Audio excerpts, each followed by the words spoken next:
commencer dire merci à Gaël, merci à Cédric. Quand je suis arrivé aujourd'hui, j'ai appris qu'il y a 3 Cédric. En tout cas, c'est une grande bénédiction. Et pour moi, en ce jour, ce matin, c'est une opportunité, une grâce et un honneur pour moi de me tenir devant vous ce matin pour vous apporter la parole de la part de Dieu.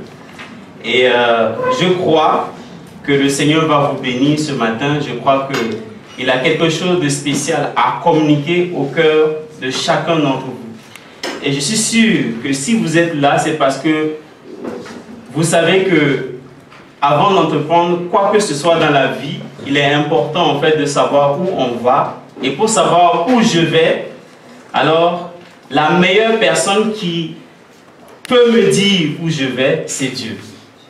Et je veux vous dire que vous avez fait vraiment un bon choix d'être là ce matin.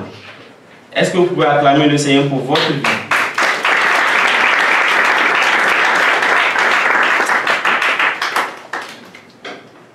Je cherchais un thème, un titre en fait pour notre partage d'aujourd'hui.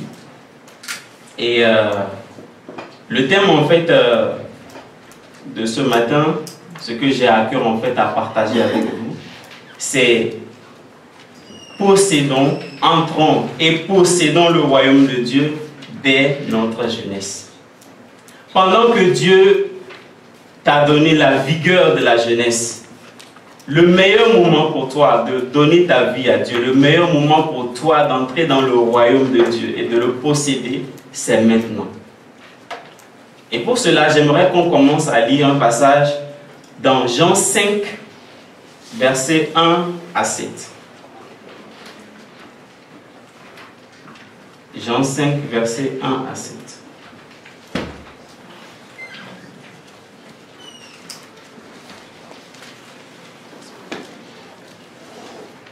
Est-ce que tout le monde a trouvé? On va lire, je vais lire dans la version parole vivante. Jean 5, versets 1 à 7. À quelque temps de là, Jésus remonta de Jérusalem à l'occasion d'une fête juive. Or, dans cette ville, près de la porte des moutons, se trouve une piscine entourée de 5 galeries couvertes. Entourée de 5 galeries couvertes. On appelle en hébreu Bethesda. Ces 5 galeries étaient constamment encombrées d'une foule de malades et d'infirmes, des aveugles, des paralysés, des impotents. Il y avait entre autres un homme malade depuis 38 ans. Quand Jésus le voit couché par terre et qu'il apprend qu'il est là depuis si longtemps, il lui demande « Veux-tu être guéri ?» « Maître, se plaint le malade, je n'ai personne pour me plonger dans la piscine quand l'eau commence à bouillonner. Le temps que je me traîne là-bas, un autre s'y précipite avant moi. » Amen. Je voudrais commencer ce message par l'histoire d'un homme qui, en méditant la parole, qui a vraiment retenu mon attention. D'abord, pour vous placer le contexte, dans le passage que nous avons lu, on parle de 5 galeries, on parle d'une piscine qu'on appelle Bethesda, qui est située à côté de la porte des brebis. Tous ces mots, en fait, ont une signification. Et dans la parole, lorsque vous voyez le chiffre 5 veut signifier la grâce. Et Bethesda en hébreu, en grec plutôt, le nom en grec Bethesda veut dire maison de la miséricorde. Donc cet homme se trouvait dans la maison de la grâce, il se trouvait dans la maison de la miséricorde, mais autour d'un endroit plein de souffrance. Autour de lui, il y avait des cas désespérés, des patients qui n'avaient aucun secours médical. Certains étaient en phase terminale. Ce sont des gens pour qui le monde ne pouvait plus rien faire. La société n'avait pas de solution, il n'avait pas de réponse. Donc, pour ces cas, à Bethesda, il n'y avait pas d'hôpitaux, il n'y avait pas de traitement, il n'y avait pas de médicaments. Le seul recours, c'était un miracle. Et dans cette version, il y a une parenthèse, en fait, il y a qui est lié en fait à ce passage, on disait que il y avait un ange qui venait agiter de l'eau, et lorsque l'ange agitait de l'eau, la personne qui descendait en premier dans l'eau était guérie. Et cet homme, nous ne connaissons pas son âge, nous ne connaissons pas son nom, nous ne connaissons pas sa situation familiale, on ne sait pas s'il a la famille ou pas, on ne connaît pas sa profession, mais ce que nous savons de lui, c'est qu'il est malade depuis si longtemps, depuis 38 ans. 38 ans de maladie. Ça veut dire que cet homme a passé la plus grande partie de sa vie couché et malade. Sa jeunesse était dans la maladie. Toute sa vie était dans la maladie.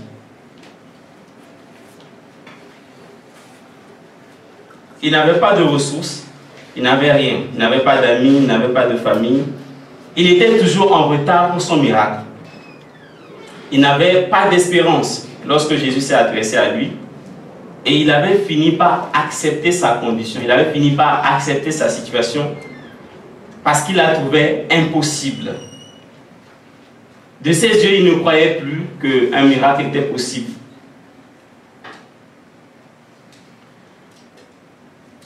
Pendant longtemps, il voyait en fait une seule manière d'être guéri. Pour lui, la seule façon d'être guéri, c'était de se jeter dans l'eau. Parce qu'au moment où Jésus s'est approché de lui, quand il a posé la question, « Veux-tu être guéri ?» Il a commencé à raconter son histoire, il a commencé à se plaindre. Mais il n'a pas reconnu que la personne qui se trouvait en face de lui était la personne qui apportait le royaume de Dieu. C'est-à-dire que c'était une personne qui apportait un environnement où il n'y a pas de maladie. Jésus était la personne qui était la solution, il était le guérisseur lui-même. Mais cet homme, parce qu'il n'a pas changé sa mentalité, il n'a pas changé sa manière de penser, croyait que la seule façon d'être guéri, c'était de se jeter dans l'eau. Jésus, quand il est rentré, Jésus ne s'est pas occupé des autres personnes. Il est parti directement à cet homme-là. Il savait que cet homme-là était pendant longtemps. Et voici, Jésus vient, la question qu'il lui pose, « Veux-tu être guéri ?» Est-ce que vous ne trouvez pas que cette question est un peu bizarre? Veux-tu être guéri? Moi, je suis là malade depuis 38 ans. Une personne vient à moi et la question qu'il me pose, veux-tu être guéri? Moi, je trouve cette question étrange. Et je pense que dans la question de Jésus, malgré que cet homme était désespéré, malgré qu'il n'avait plus de solution, Jésus voulait avoir son accord. Jésus ne fait rien. Si vous lisez les évangiles, vous allez voir que Jésus, à chaque fois qu'il veut opérer un miracle, il va demander à la personne, qu'est-ce que tu veux? On se souvient de l'histoire de Bartimée. Lorsque Bartimée venait, il criait vers Jésus, Fils de David, aie pitié de moi. Et Jésus, lorsqu'il est arrivé, Jésus l'a vu, il était aveugle.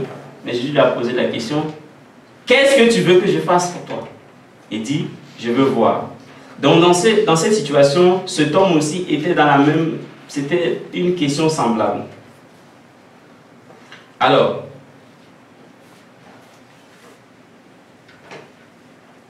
j'aimerais te poser une question. Quelle est ta conception de Dieu aujourd'hui? Quelle est ta conception de Dieu? Comment tu vois Dieu? Quelle est la manière dont tu vois Dieu? Est-ce que Dieu est-il un chef religieux? Est-ce que Dieu est un vieillard? Est-ce que Dieu est une personne éloignée pour toi? Est-ce que Dieu est une personne qui est insaisissable? Est-ce que pour toi Dieu est un concept? Est-ce que pour toi Dieu c'est quelqu'un qu'on ne peut pas toucher? Quelle est ta conception de Dieu? Je vais lire un passage dans Genèse 1, versets 26 à 28, que vous connaissez très bien. En tout cas, pour la plupart des gens, le connaissent. Faisons les hommes pour qu'ils soient à notre image, ceux qui nous ressemblent, qu'ils dominent sur les poissons de la mer, sur les oiseaux du ciel, sur les bestiaux de toute la terre, sur les reptiles et sur les insectes. Dieu créa les hommes pour qu'ils soient à son image. Oui, il les créa pour qu'ils soient à l'image de Dieu. Il les créa hommes et femmes. Dieu les bénit en disant, soyez féconds, multipliez-vous, remplissez la terre, rendez-vous en maîtres, dominez sur les poissons, sur la mer, les oiseaux du ciel et tous les reptiles et les insectes. Amen.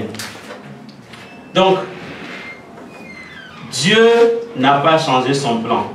Au commencement, Dieu a créé les cieux où il règne. Il règne en Seigneur, il est un roi dans les cieux. Donc le ciel, c'est un territoire invisible.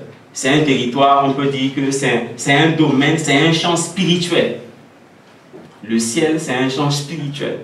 Bon, certains appellent le ciel le paradis dans certaines religions. Donc le ciel, c'est un endroit spirituel où Dieu est le roi. C'est lui qui a créé le ciel et il règne sur ce territoire-là. Mais Dieu voulait que le territoire qui est ciel soit visible. Que le règne qu'il a dans les cieux, la manière dont il gouverne, soit aussi gouverné aussi de la même façon dans le monde physique. C'est pour cela que Dieu a créé une planète qu'on appelle la Terre. Donc quand Dieu a créé la planète Terre, son désir, c'est que la Terre soit ce que j'ai appelé un duplicata des cieux. C'est-à-dire une photocopie, une ressemblance des cieux. Et pour que la Terre soit une ressemblance des cieux, il a créé un être. Un être qui dit, il faut qu'il soit mon image. Il soit comme moi, qu'il puisse agir comme moi. Il a créé l'homme pour que l'homme puisse porter sa nature, pour que l'homme puisse agir et travailler comme lui. L'être humain que nous sommes le couronnement de la création de Dieu. Et pourquoi j'ai posé la question, quelle est ta conception de Dieu? Parce que entre-temps, le royaume de Dieu que nous connaissons, qui avait été donné sur la terre, dont Adam et Ève avaient reçu le mandat de pouvoir l'étendre sur la terre, ils ont perdu le royaume par le péché. Un jour, ils ont décidé de se séparer de Dieu, de déclarer leur indépendance par rapport à Dieu. Ils ont commencé à faire tout ce qu'ils voulaient. D'abord, Adam a brisé. L'accord qu'il y avait entre Dieu et Adam, c'était si tu fais ceci, si tu ne manges pas du fruit de l'arbre, si tu manges du fruit de l'arbre que je te défends, tu vas mourir, tu vas te séparer de moi. Donc, à partir de ce moment où Adam a désobéi à Dieu, il s'est séparé de lui. Et la conséquence, c'est ce que nous voyons aujourd'hui. Le monde est dans une situation terrible. Non seulement l'homme s'est séparé de Dieu, mais aussi la souffrance a commencé à peupler la terre. Nous voyons les épidémies, les maladies, les querelles, les souffrances. Toutes ces choses sont liées au fait que l'homme a refusé d'être connecté à Dieu.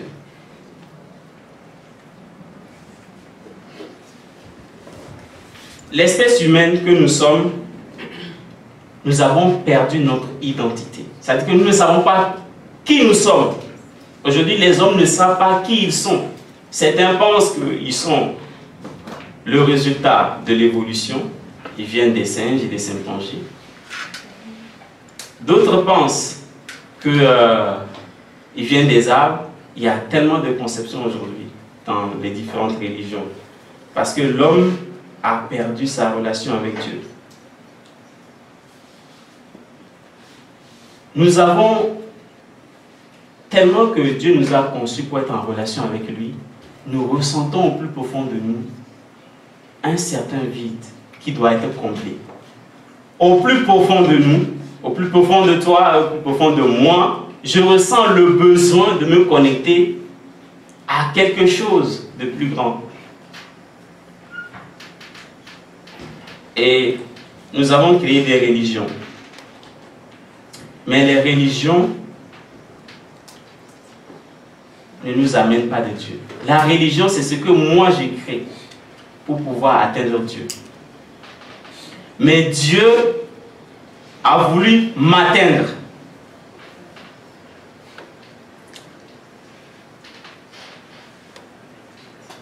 La religion te pousse à observer des règles, des pratiques. Mais ces règles et ces pratiques laissent ta conscience vide. Tu fais des choses, tu luttes, tu veux te séparer du péché, mais tu n'arrives pas. Il y a des choses auxquelles tu n'arrives pas à te séparer du mensonge. Tu n'arrives pas parfois à respecter tes parents. Tu n'arrives pas à vivre une vie authentique. Parce que tu luttes. Mais cette lutte-là, tu ne peux pas vaincre la lutte par toi-même. Dieu est la seule personne qui sera capable de t'aider à vaincre. Donc pour cela, Jésus nous a apporté le royaume. Jésus nous a apporté le royaume. Mais pour entrer dans ce royaume, nous devons passer par une phase qu'on appelle la repentance. La repentance, ce n'est pas demander pardon. Mais la repentance va plus que demander pardon. Si je fais du mal à Cédric, et je viens lui dire, Cédric, excuse-moi, pardonne-moi pour ce que je t'ai fait. Si je m'arrête là-bas, je ne me suis pas repenti. La repentance, c'est lorsque je décide de ne plus faire ce que j'avais fait. Non seulement je demande pardon, mais je décide de changer ma manière de voir. Je décide de changer ma manière de penser. C'est-à-dire que je prenais une direction, je me tourne à une direction opposée. Et je prends une direction opposée. Peu importe ta croyance, peu importe ta religion, peu importe la manière dont tu pensais de Dieu, il est possible de faire une rencontre spéciale avec Dieu. Il est possible d'entendre Dieu. Il est possible de parler à Dieu. Il est possible de pouvoir avoir une relation avec Dieu. Dieu n'est pas loin. Dieu est aussi proche. Il est même plus proche de toi que moi, de toi. Alors pourquoi nous devons entrer et posséder le royaume dès notre jeunesse? Vous savez, le monde dans lequel nous vivons, vous n'avez pas besoin que je vous dise que Dieu ne règne pas. Dieu ne règne pas encore. Il y a des conflits sociaux, il y a le terrorisme partout, il y a le chômage, la délinquance, l'alcool, la drogue, les perversions sous toutes ses formes, la dépression, les maladies. Les gouvernements cherchent par tous les moyens à résoudre ces problèmes. Vous savez avec moi que la religion ne peut pas résoudre le problème de la maladie. La religion ne peut pas résoudre le problème de la dépression.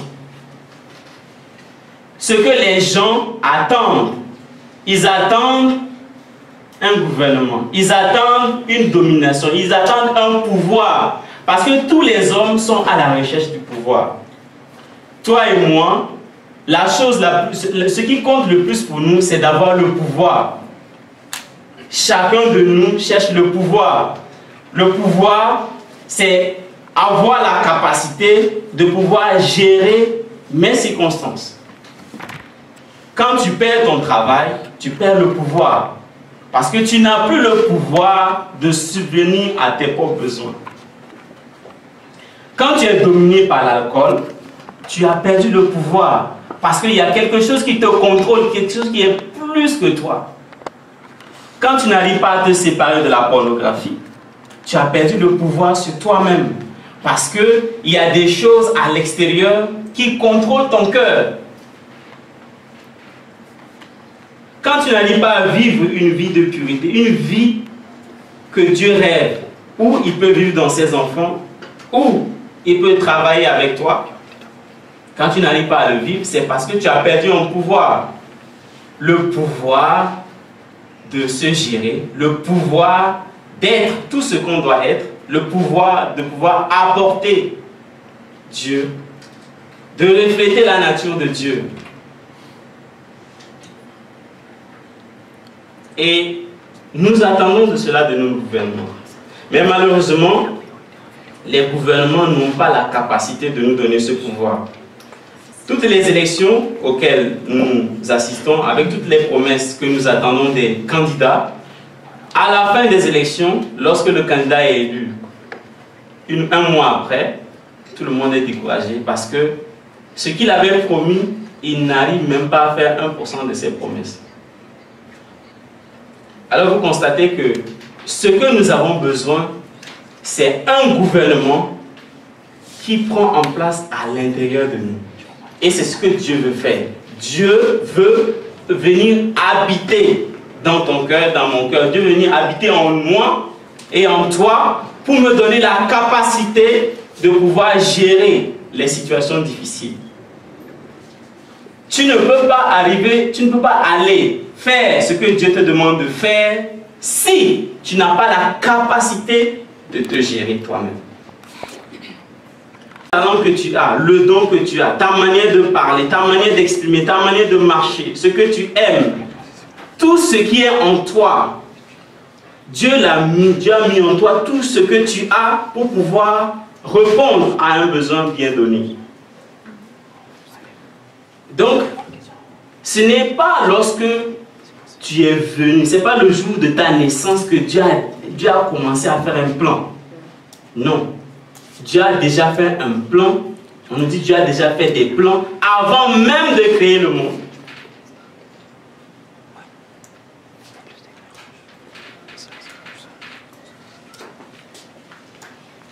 Si nous revenons à ce qui s'est passé après la chute,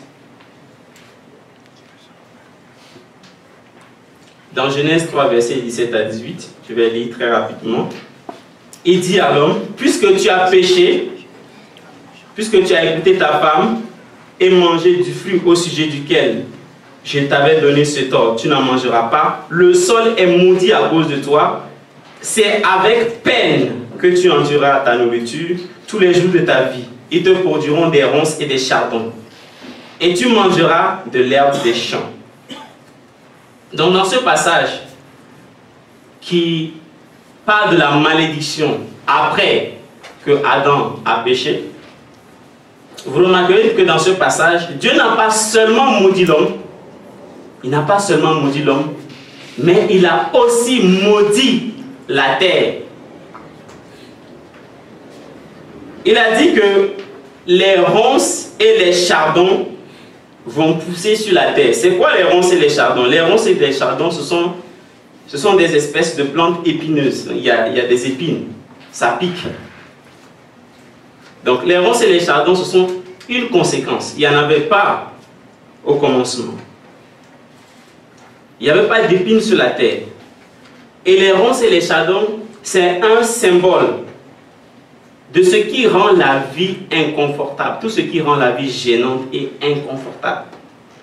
Tout à l'heure, je vous ai parlé des drogues, je vous ai parlé des avortements, des crimes, des tragédies, de la corruption, des douleurs, des maladies, la pauvreté, la discrimination, le racisme.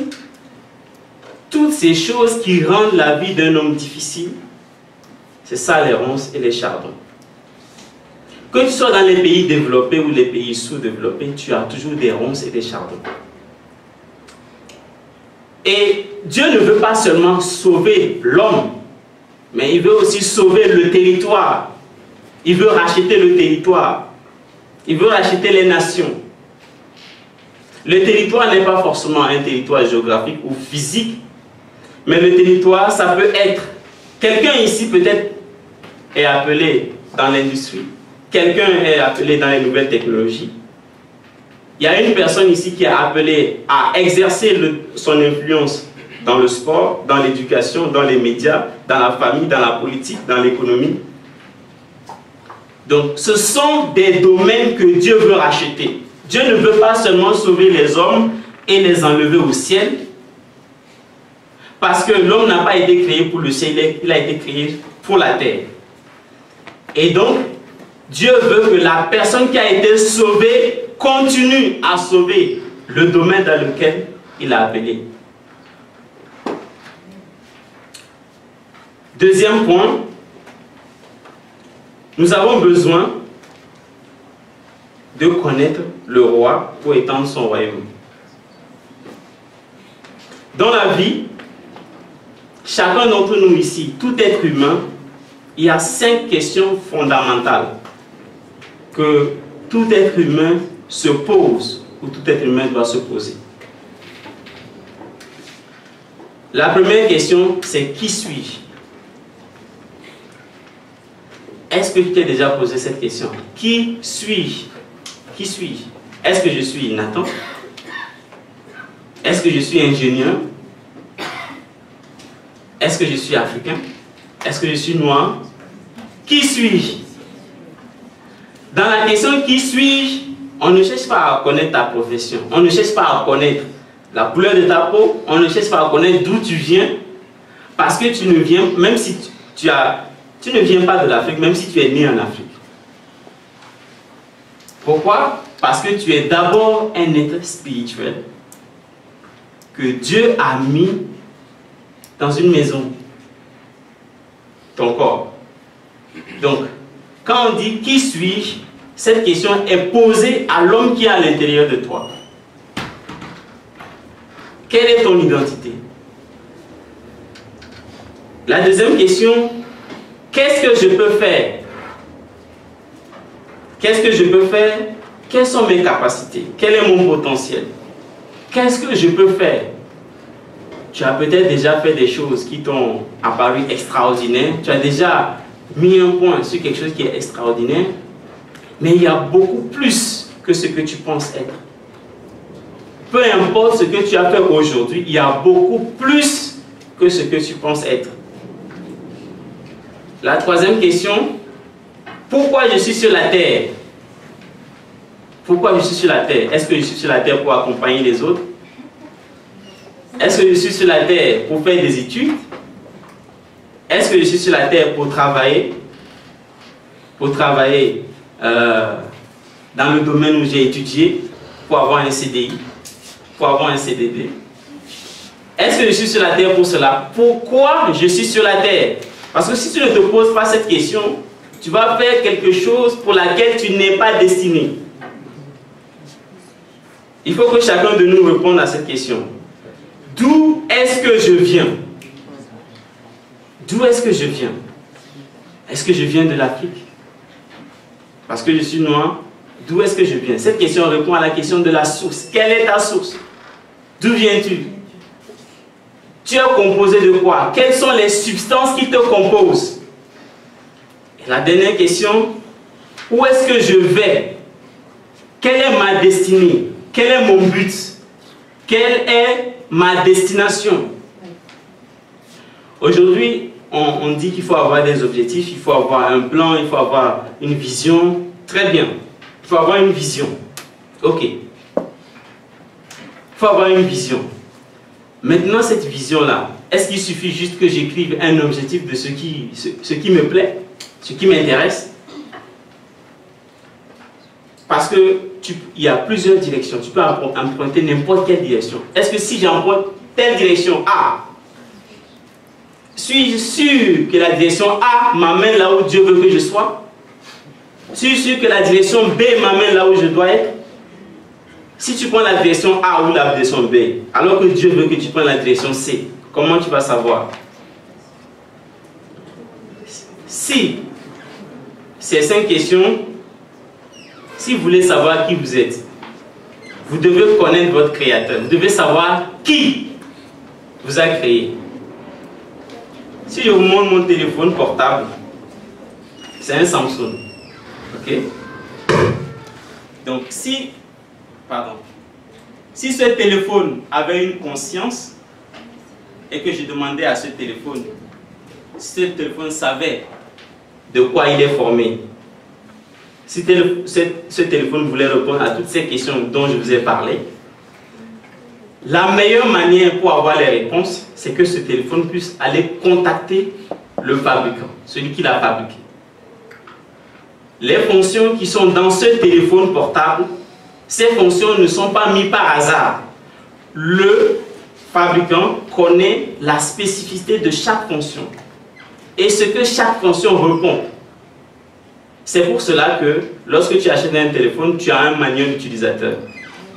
Le but du manuel utilisateur, c'est de t'apprendre comment utiliser le téléphone efficacement. Et si tu ne sais pas utiliser le manuel d'utilisateur, si tu n'as jamais lu par exemple le manuel d'utilisateur, tu vas peut-être appuyer sur un bouton et le téléphone va se bloquer. Donc, nous, le manuel d'utilisation, c'est la parole de Dieu. Amen. Amen. Et donc, dans la vie, qui vous aide compte le plus?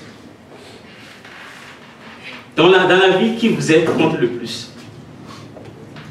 Qui tu es dépend de la perception que tu as de toi-même. Le sentiment que tu as de toi-même, le sentiment que tu as de la capacité que tu as, ce que tu peux faire dans la vie. Aujourd'hui, dans le monde, on parle de la confiance en soi. Mais la confiance en soi, c'est tout simplement la foi que tu as en tes propres capacités. Tu peux développer ta confiance en toi en te disant des paroles bien, des paroles motivationnelles. Mais je t'assure que si tu sais qui tu es en Dieu, si tu comprends que tu es l'image de Dieu, je ne dis pas juste d'avoir l'information, mais si au plus profond de toi-même, tu es sûr de qui tu es sûr d'où tu viens, tu as une conscience que toi et Dieu, vous êtes un. Tu as une conscience que Dieu habite en toi. Tu le sais, tu le vis et tu sais. En fait, tu sais tout simplement. Cette manière de savoir, cette conscience de ce que tu sais, te donne une confiance qui ne peut s'égaler à aucune confiance en soi que tu peux essayer de cultiver par toi-même. Amen. Amen. L'image que tu as de toi-même va déterminer de toutes les réponses, toutes les questions que j'ai citées tout à l'heure. Je vais donner un exemple.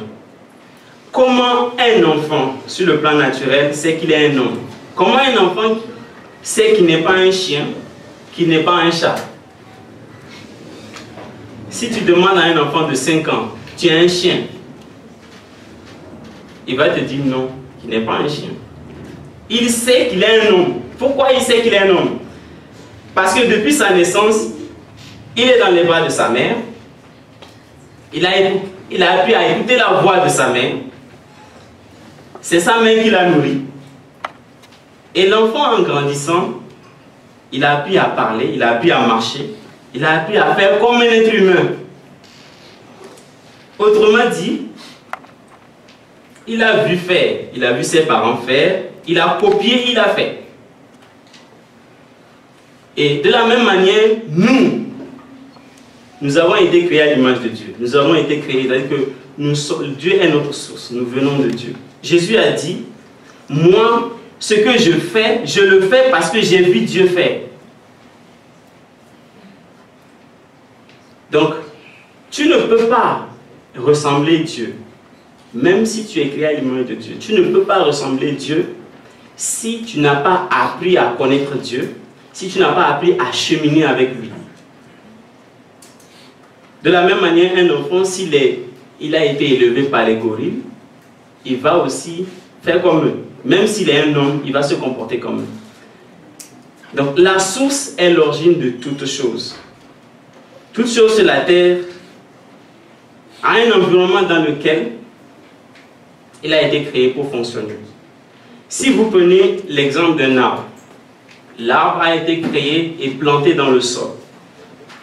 Maintenant, si vous déracinez l'arbre du sol, si vous arrachez la plante,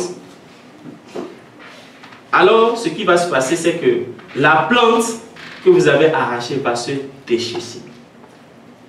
Dans les quelques heures qui vont suivre,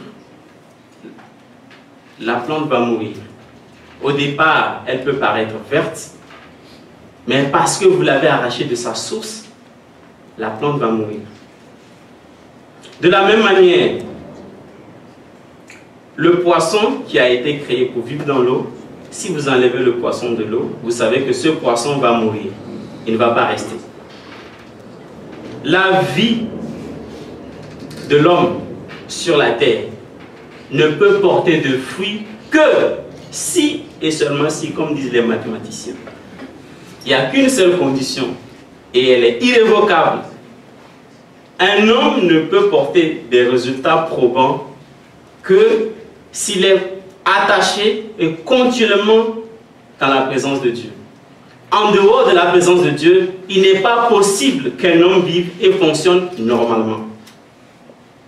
Vous allez me dire qu'il y a beaucoup de gens dans le monde qui réussissent. Ok, quelqu'un peut réussir financièrement. Mais à côté, si vous regardez sa famille, c'est un échec total. Quelqu'un peut réussir dans un domaine, mais s'il n'est pas attaché à Dieu, il y a quelque chose qui le tient.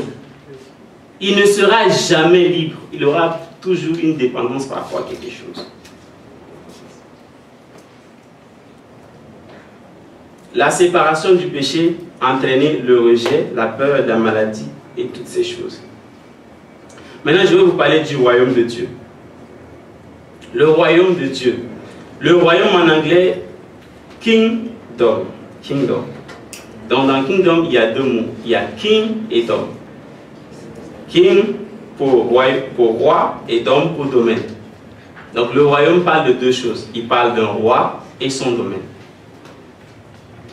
Donc c'est un système qui a sa culture, qui a ses valeurs, qui a ses normes. Le royaume de Dieu, toutes les personnes qui sont appelées à entrer dans le royaume de Dieu, quand tu entres dans ce royaume, il y a une certaine culture qui prévaut. Il y a des normes qui prévaut. En France, par exemple, quand tu es en France, la France est une république. Le Maroc est un royaume. Si je prends l'exemple du Maroc, prenons l'exemple du Maroc. Le Maroc est un royaume. Dans ce royaume-là, ils ont une certaine manière de faire, une certaine manière ils ont des valeurs, ils ont des normes, ils ont des principes. Et c'est la même chose dans le royaume de Dieu. Par exemple, dans le royaume de Dieu, la norme, être intègre, c'est une norme. Être honnête, c'est une norme. La sainteté, c'est une norme. La sainteté, ça veut dire quoi? Ça veut dire tout simplement, je suis séparé du monde. J'ai été mis à part pour que je sois un instrument que Dieu utilise. Il n'y a pas un royaume qui égale le royaume de Dieu. Je vais lire deux passages. Romains 14, verset 17.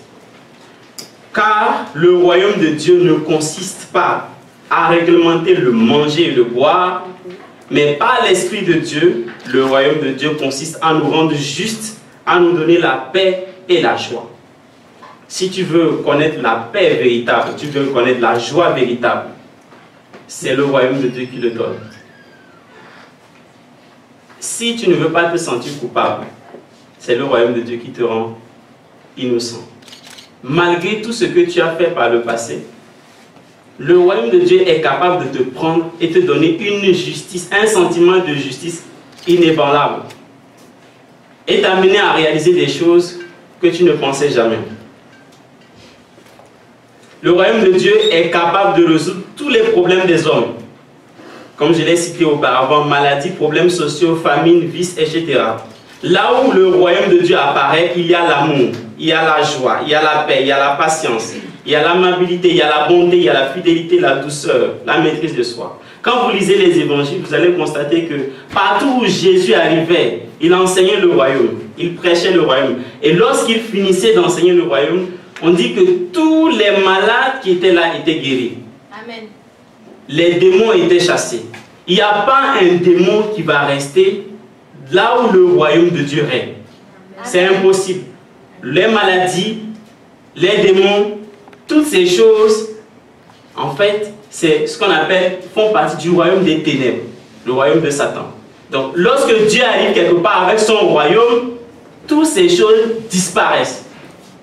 Si tu as invité le royaume dans ton cœur, et que tu as donné le royaume de tout ton cœur à Dieu, c'est-à-dire que tu as donné le gouvernement, tu as donné le mandat de régner à Dieu, donc la maladie, les infirmités, les démons et tous, ils ne peuvent rien faire pour ta vie. Tu n'as pas besoin de les chasser. Tu as juste besoin d'être conscient que le royaume de Dieu est en toi et donner toute ta vie au royaume. Laisser Dieu agir.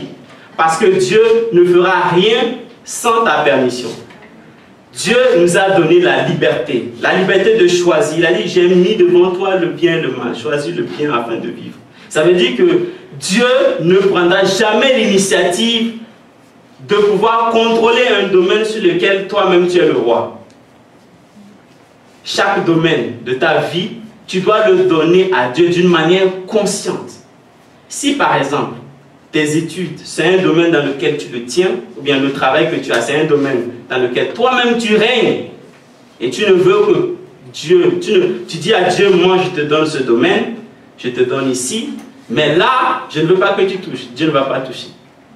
Mais si tu laisses Dieu être le roi de tout, il sera le roi de tout.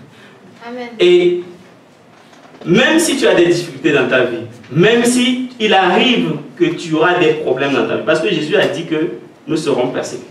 Yes, le problème, ou bien, comment dire ça, la persécution et les problèmes dans la vie, en fait, ce n'est pas pour détruire le croyant.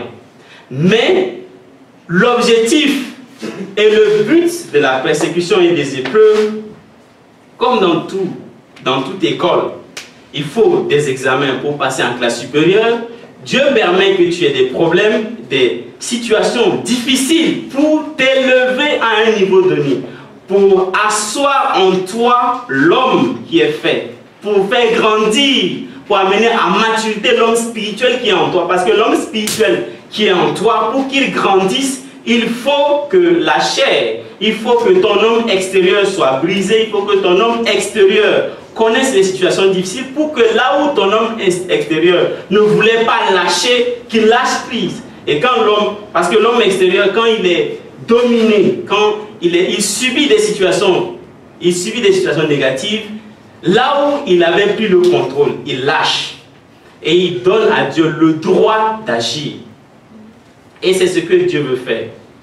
Donc, si aujourd'hui, peut-être que vous êtes limité, ou vous fuyez le mal, vous avez besoin de l'amour véritable que donne Jésus, le roi. Si vous avez un problème de santé, une maladie incurable, lorsque vous vous approchez de Dieu, il guérit. Le royaume de Dieu, c'est la réponse aux différentes situations que nous vivons. Si vous voulez réellement vivre une vie dans laquelle Dieu vous a créé, vous voulez aller dans le domaine qui est pour vous, il est important de se connecter à Dieu. Amen. Car Dieu, qui est le roi, il comprend la situation dans laquelle tu traverses. Il est capable de t'aider. Seulement ouvre-lui ton cœur. Peut-être que tu as perdu du temps par les différents chemins que tu as pris. Peut-être que tu as perdu du temps dans les voies incertaines. Aujourd'hui, je veux te dire que Dieu est prêt à restaurer ta vie. Peut-être que tu as eu des relations dans ta vie qui t'ont brisé. Des relations qui t'ont amené loin de Dieu. Mais aujourd'hui, le royaume de Dieu veut entrer dans ta vie. Dieu ne veut pas amener en fait dans ta vie une religion, mais il veut amener un royaume. Parce que la religion n'a pas de pouvoir pour te changer. Amen. Dieu veut venir régner. Le royaume, c'est là où Dieu a le contrôle. La religion, c'est où l'homme a le contrôle. Mais dans le royaume, c'est Dieu qui a le contrôle. Amen. Et quand Dieu règne dans ta vie, il permet que toi-même, tu puisses être un agent qui apporte les solutions dans les différents domaines où il t'appelle. Amen. Donc,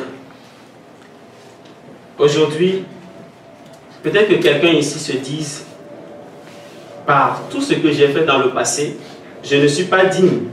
Je regrette les actes que j'ai faits, j'ai posés dans le passé. Tu te demandes, est-ce qu'aujourd'hui Dieu est capable de m'accepter avec tout ce que j'ai fait? Il m'avait démontré son amour, mais aujourd'hui je me rends compte que non, je ne me sens pas digne. Mais laisse-moi te dire quelque chose, c'est que Dieu n'a pas besoin, Dieu n'est pas venu pour les gens qui se sentent bien portants. Mais Dieu est venu pour les personnes qui sont prêtes à donner leur cœur. Les personnes qui ressentent leur faiblesse humaine et qui sont capables de se libérer et donner leur cœur à Dieu. Dieu est capable d'effacer ton péché. Il est capable de te donner une nouvelle vie, t'amener dans une vie où tout marche. Alors, avant de clôturer, j'aimerais te parler de 3 obstacles qui peuvent empêcher le royaume de Dieu de fonctionner dans ta vie. Le premier obstacle, c'est l'incompréhension ou le manque de révélation. Lorsque tu entends quelque chose et que tu ne comprends pas vraiment de quoi il s'agit, ce qu'on a tendance de faire, on a tendance à oublier ce qu'on a entendu. Mais nous devons nous approcher de Dieu pour chercher à comprendre la révélation.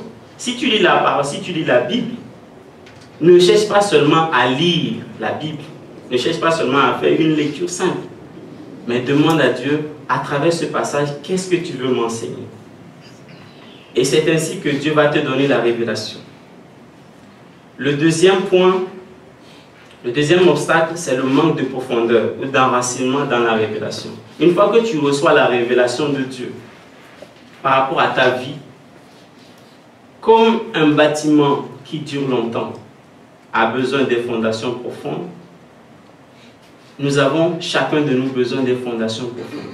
Nous avons besoin de rester dans la parole, de nous appesantir là-dessus, méditer jusqu'à ce que nous avons reçu prenne racine. Sinon, nous serons des personnes inconstantes. Tu commences une chose, mais tu ne finis jamais. Tu passes de message en message, tu commences tout ce que tu fais, tu ne finis pas. Devant les difficultés, tu abandonnes tout, tu abandonnes tes engagements. Quand les épreuves arrivent, tu lâches. Troisième, c'est ce que j'ai appelé par les ronces et les épines, que nous avons déjà parlé. Généralement, il y a des personnes qui reçoivent des révélations, qui savent rester en profondeur, mais en fait qui n'arrivent pas à porter du fruit, tout simplement parce que leurs pensées sont remplies de soucis. Les soucis, ça peut être les factures à payer, le mariage, la gestion des foyers, les enfants, les taxes à payer, les enfants, en tout cas l'attrait des richesses, toutes sortes de choses qui remplissent nos pensées. Mais Dieu veut que nous soyons des personnes engagées totalement. Dieu veut une jeunesse engagée totalement, une jeunesse que Dieu peut utiliser. Souvenez-vous, au début du message, j'ai parlé d'un homme de 30 qui est resté malade pendant 38 ans. Pendant 38 ans, même si cette personne voulait servir Dieu, il n'avait pas la possibilité. Mais aujourd'hui, toi, tu as l'occasion et la possibilité d'écouter le message du royaume quand tu es encore jeune. Et je t'invite vraiment à dédier toute ta vie à Dieu. Moi, j'ai donné ma vie au Seigneur. Je me suis engagé vers Dieu quand j'avais l'âge de 15 ans. Donc, depuis cet âge, bon, aujourd'hui j'ai 30 ans. Je ne le parais pas. Mais, je peux vous assurer que pendant les 15 années que j'ai passées avec Dieu, je n'ai jamais rien. En fait, je dirais que chaque situation, chaque occasion de ma vie, Dieu m'a toujours amené à un niveau différent. Et ce qui est bien avec Dieu, c'est que peu importe ce qui t'arrive, ce qui va t'arriver sera pour toi un tremplin vers ta destinée. Amen. Et Dieu est merveilleux. Donc, alors, quelqu'un ce matin se dit, comment faire pour entrer dans le royaume? Pour entrer dans le royaume, il faut changer tes pensées. Ouvre ton cœur au message que tu viens de recevoir. Sache que Jésus-Christ est le chemin, la vie et la vérité. Jésus est la porte du royaume. Mais le royaume ne finit pas lorsque tu es entré dans la porte. Quand tu entres, quand Jésus est la porte, il te conduit dans le royaume. À la croix, il a payé tout le prix. Il a payé à la croix, lui. À la croix, il a porté une couronne d'épines. La couronne d'épines était le rachat de la terre. Et parce qu'il a payé pour le rachat de la terre, il t'a donné à toi et à moi le pouvoir de gérer, le pouvoir de régner dans le domaine où nous sommes appelés. Chaque aspect, Dieu a payé tout. Donc aujourd'hui, si tu reconnais que tu t'es éloigné de Dieu, ou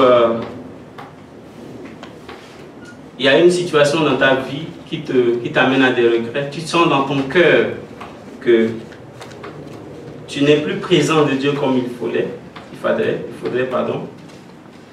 Aujourd'hui, je veux te dire que Dieu veut que tu ouvres son cœur pour qu'il règne.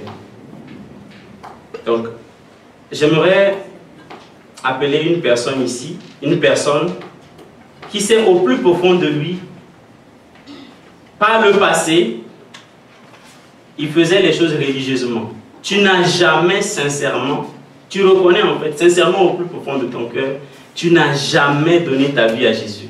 Au plus profond de ton cœur, tu n'as jamais pris cette décision, cet engagement total de tout abandonner à Dieu.